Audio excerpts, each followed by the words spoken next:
I guess man just came back to StarCraft 2 watching Loco, then Beta, then you this week.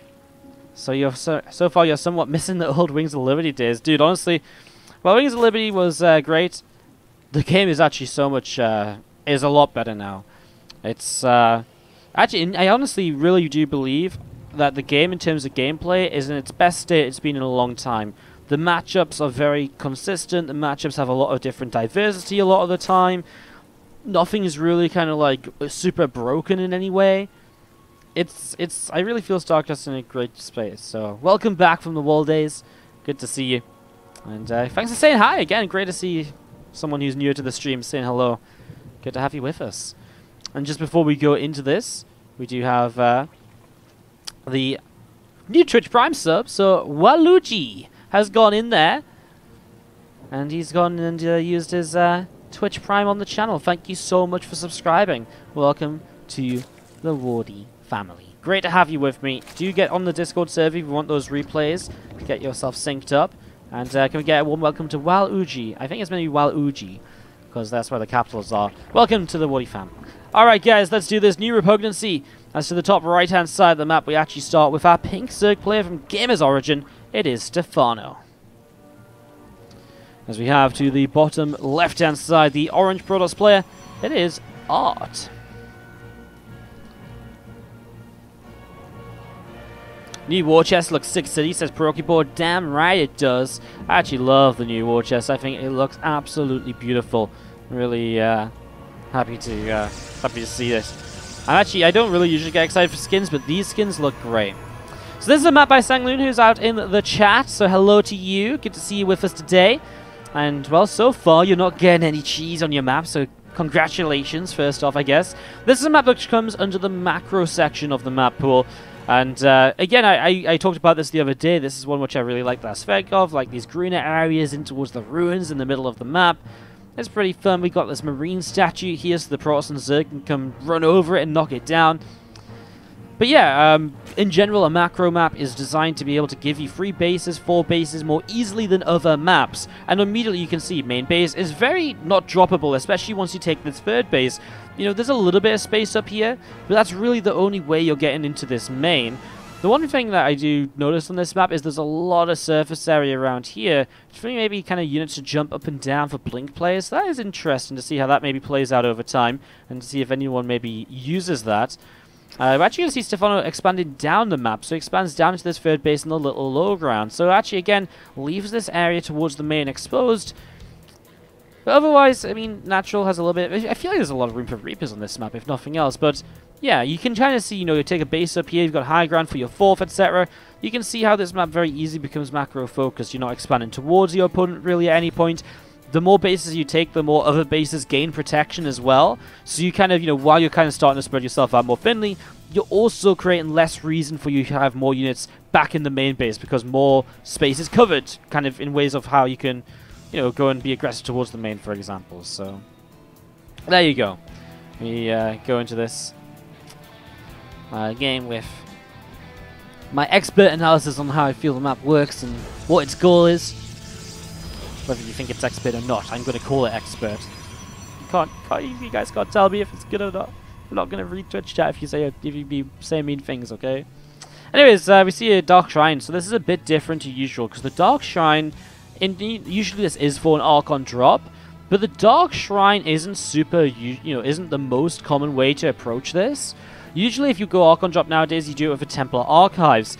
The Dark Templar just very well figured out. Now we see a Spore Crawler dropping down in the 3rd base location, and Natural Spore as well, and in the main, so you will have detection. Again, it's not really about the DTs, it's more so about actually the Archons. So the DTs are nice because sometimes you will find yourself in there without detection, sometimes you will find a chance to kill the Spore before your DTs get killed, and that can cause chaos. But in general, you're mostly usually looking at a situation where you're using the Archons to be aggressive.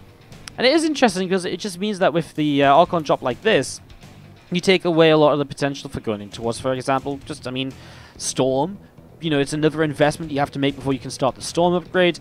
Transitioning just is a little bit weird, although, whoa, that's an issue. That's not good. Spore Crawler on the 3rd base just goes down to the first 2 DTs. Stephano wasn't here. Now, Spore from the Natural is making its way over. It's going to start burrowing. Queens have 1 transfuse available, at least. And I think it's only one. He only has one. Oh, man. Recall on the DTs as well. Well, he gets, I think, 2 of the DTs. 2 DTs go down, but an entire hatchery killed. A great start to this game from ArT. Stephano already in a little bit of trouble, and now will start up his lair. His +1 melee was his initial input here, as we actually see more DTs warping on the bottom right side, with a Zealot as well. Obviously, Stephano's issue was that the Lings were out of location, and by not having the Lings in position on the third, that Spore went down, and that's where the DTs can find a lot of damage very easily. Extra gates coming up now here from ArT. Actually, we're going to see some Lings starting to push their way through the front wall off. Cybernetics Core taking some damage. This gateway taking damage too. Sentry's been warped in to help. With the extra gates, it looks like he's going to go for an aggressive all-in follow-up. The idea being that he's already done a lot of damage by killing this hatchery, making it very difficult for Stephano to really deal any kind, to really survive the follow-up, I suppose. The Spore is actually taking damage over time because it isn't on creep. Stephano forced to pull the Lings back, not just because of the sentries warped in, but also because over on this side, these Archons were just going uncontested, were just punishing those Queens, pushing them around, bullying them to where, well, Stephano didn't really want them to be. Another couple of Dark Templar warping in. It's going to be a lot of Archons with these Zealots that are joining the fray as well. Stephano's Baneling Nest is coming through, but it's not here yet, and without Banelings, is this possible? Can you defend against this? Stephano has to do, as I think, kind of get rid of the Warp Prism, get rid of the Micro Potential, because with the Micro Potential, there's surely no way. And he just needs to try and buy some extra time, but I don't know how much time he'll be able to buy, because his hatchery's already taken some hits. I mean, you can see that ArT is realizing that Stephano is just kind of, not ready to commit in. That's why he goes straight back onto that hatchery. There's the Warp Prism lifting up those Archons. They do get pulled away in a bit of a weird manner, though. The Warp Prism now goes down. Oh my god, Stephano's actually going to start holding onto this. These Archons look like targeted by the Queens. They'll go down pretty quick in the end. It cost him a lot of Zerglings, but Stephano holds. And while holding is the start of this battle.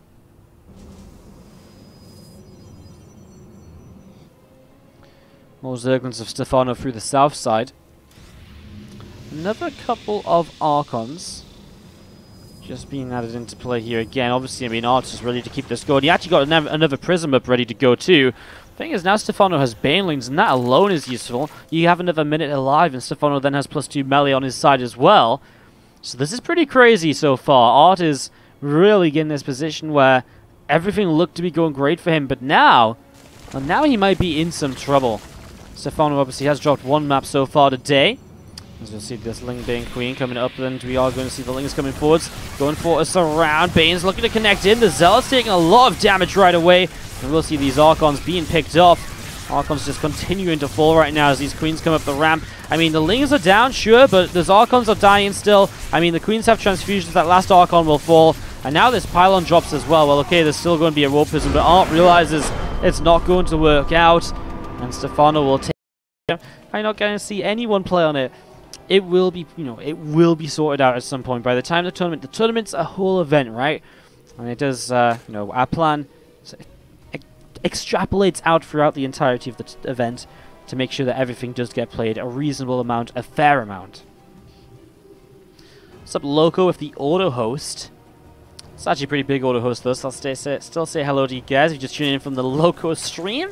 How you guys doing? I was dropping by on Loco's channel for just a little bit earlier today. Just to say hi, just to see what was up, just to see what was happening in the world of Loco. I like watching Loco, actually. Today, I didn't really know what to do. I was like, I've been trying to watch, trying to find a something new to watch on TV, on Netflix and stuff. I don't really know what to watch right now. And today, when I was eating my dinner, I just couldn't find anything to watch. It took my interest. I was like, okay, let's just turn on Twitch. I should have caught up with GSL vs. the World a little bit. I saw the results, but I actually didn't get to see the games. And apparently, well, at the very least, I have to see Maru vs. Sue. And I'd kind of like to see the series that was after that as well, trying to avoid spoilers for anyone that might not have watched it themselves, although do be aware that obviously our chat and stream is not necessarily a spoiler-free zone. So, when is TLO starting? The TLO games are actually going to be a little bit later on today. They'll be played as in the last half of the matches, actually, all of his games. So, if you're waiting for the TLO matches, you've got a little while to wait, guys, unfortunately. Stephano is the pink Zerg player here on Sudden Awakening. ArT is the orange Protoss, and at least this time there isn't a bunch of proxied barracks that Stephano will have to deal with in the near future. Which should mean we get a little bit of a longer game here on Sudden Awakening, which would be Nice and neat to see. Cybercore coming up on the front of this wall off, so that's about halfway done, of course. The Nexus coming down. No surprises here, no Nexus first or anything, just a Gate Nexus core straight up. Pretty standard way to, well, build up here. As we do see this drone just going to mine away off on over on the natural.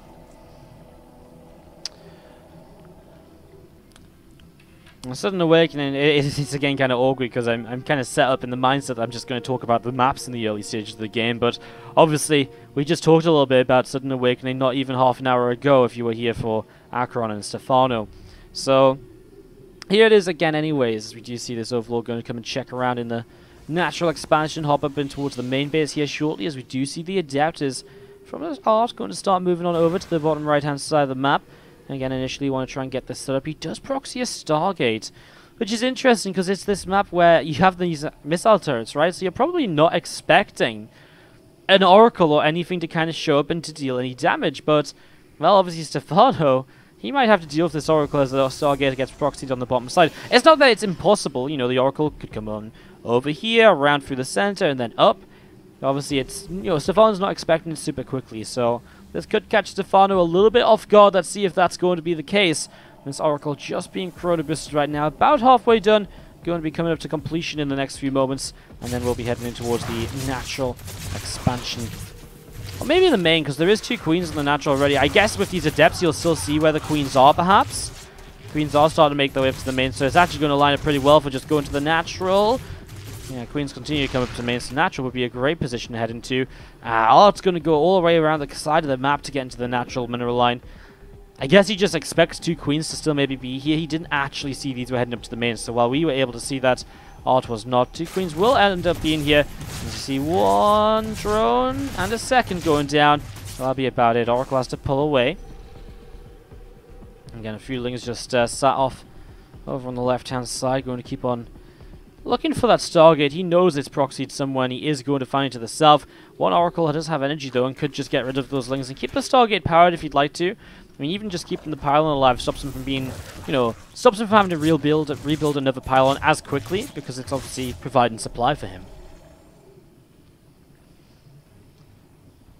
So we do just see this Oracle just popping away, and we do have the robo facilities about halfway done now. Twilight Council about halfway done as well here from ArT. So still just setting up. These lings actually in the end do get rid of this Stargate. Looks as though ArT would rather just keep his Oracle energy. Maybe look to use it in these attacks, which he's, well, looking for right now. Although that Spore Crawler here, Oracle, a little bit misrallied. Small mistake by ArT. That was a little bit of a shame. Nothing too crazy, just a little bit of a shame. Dark Shrine in the main base, so he is going to go DTs once again. And once more, I mean, now it doesn't even look like an Archon drop, right? Because he's only on triple gateway.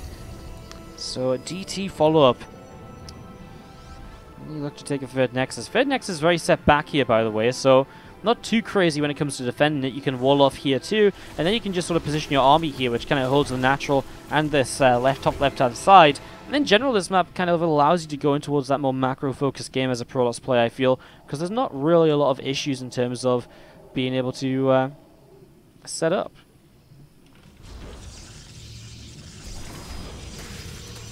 Things trying to get us around on an adept, and they will get a kill.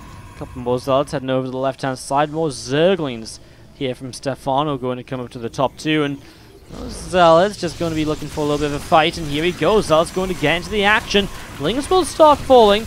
I mean, Stephano did this earlier against Hellraiser too. And Hellraiser just a little bit all over the place and defending it. But extra Zealots already warping in. And this feels like a very comfortable defense to begin with. The Oracles have gone down. And that's a shame. I'm not actually sure what to. Sorry we weren't paying attention. Obviously just action over here. And as you see this probe going to move over towards the third base. A shield battery will come down. And a forge coming up in the main base. So ArT hasn't really used the Dark Templar yet. And he may not even look to use them in the near future. I mean, is there a Warp Prism even? There isn't, right? There is, okay. But it's at the third base, so it's not really anywhere too useful. We will see 4 DTs morphing into Archons. The Archon drop will be set up in the near future. Just a couple Archons will finish.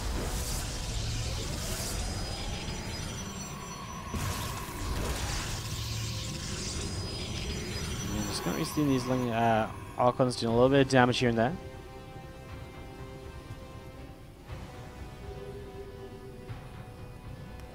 again, pushing across the map right now. This Ling Bane has just actually decided to back away, so not really being too aggressive still. His Archon's just staying around as well. I mean, I think ArT realizing that Stephano's playing a very aggressive style. He doesn't have to get across and do damage when there's a, when there's a equal worker count. So ArT's doing this nicely. I don't think going across the map is a great decision. I think against Stephano's style, just sitting back and waiting and building up for a while longer is definitely, very beneficial generally. See another gateway starting to build up. Plus one attack.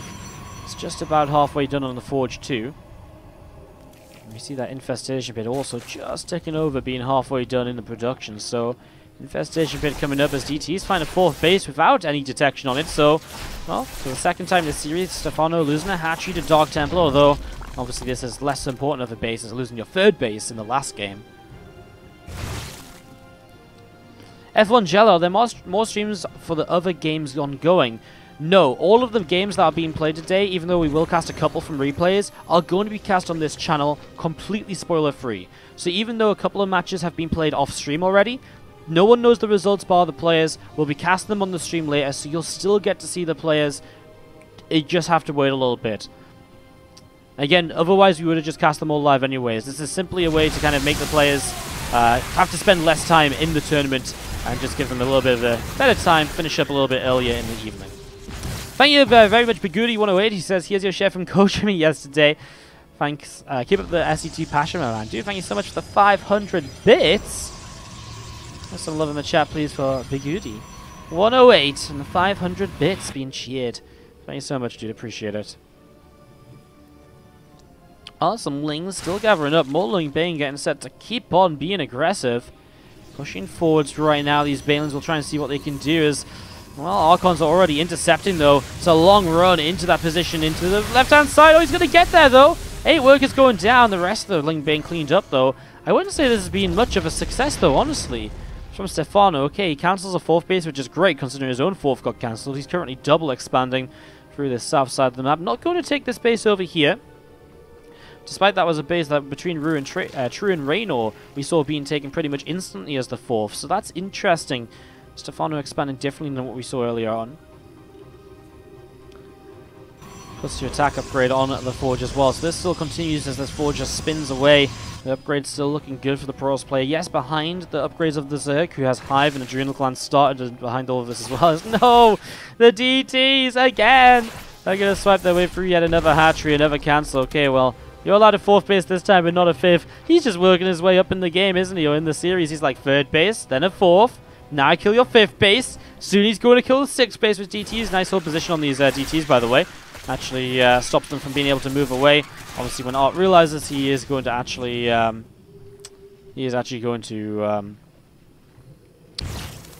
start attacking to get some damage done.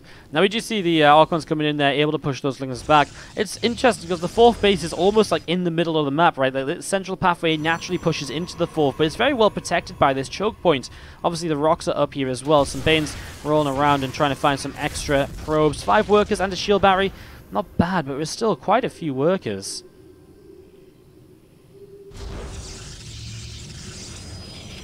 Seeing this Archon is continuing to move down with this War Prism now. +3 melee on the way up. Adrenal Glands will finish as well shortly. More Lings and Banes continue to come through. We see DT Blink. Fear Dragon, is that you? Hello? Ring ring. Hello, Mr. Fear Dragon. I heard you're in Korea. Why are you playing on the European server today? DT Blink coming up right now, as we will see these DTs. Obviously a major kind of pushing force in ArT's army. Oh, missile turrets nearly claiming a victim. Yeah, these ones down here are mostly for protecting the gold, but they do have somewhat of an impact on fights on this bottom side base. In a way, these two kind of actually protect this position a little bit as well. Again, you can kill these though, and we're getting to the stage of the game where I feel like it's not going to be much of an issue to kill those off either.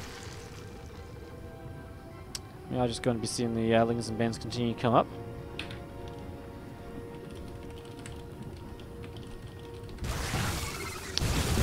Going to come in for us around. The Archons are going to get picked off there, so I mean it's a fast surround with +2 melee.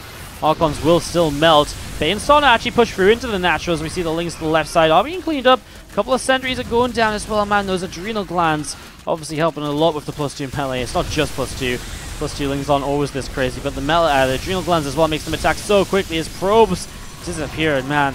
ArT's defended so well. This is the first time he's really allowed Stephano to get damage done with Ling run-bys. And suddenly he loses 24 workers. Recoverable though. I mean, you look at Stephano's army supply, it is down in numbers. And the Zealots getting killed as they warp in. Crazy how powerful this is. Crazy how powerful this is. More Lings on the way up, as Stephano is still very, very stubborn in his playstyle. Ling Bane and Ling Bane alone, as he says. Nothing more needed, as we do see a few more Lings just moving around to see what's up. A few more Banelings coming through as well. So 12 Banes being added into play right now as we have the +3 attack upgrade on this Forge also moving along. So +3 attack upgrade coming through.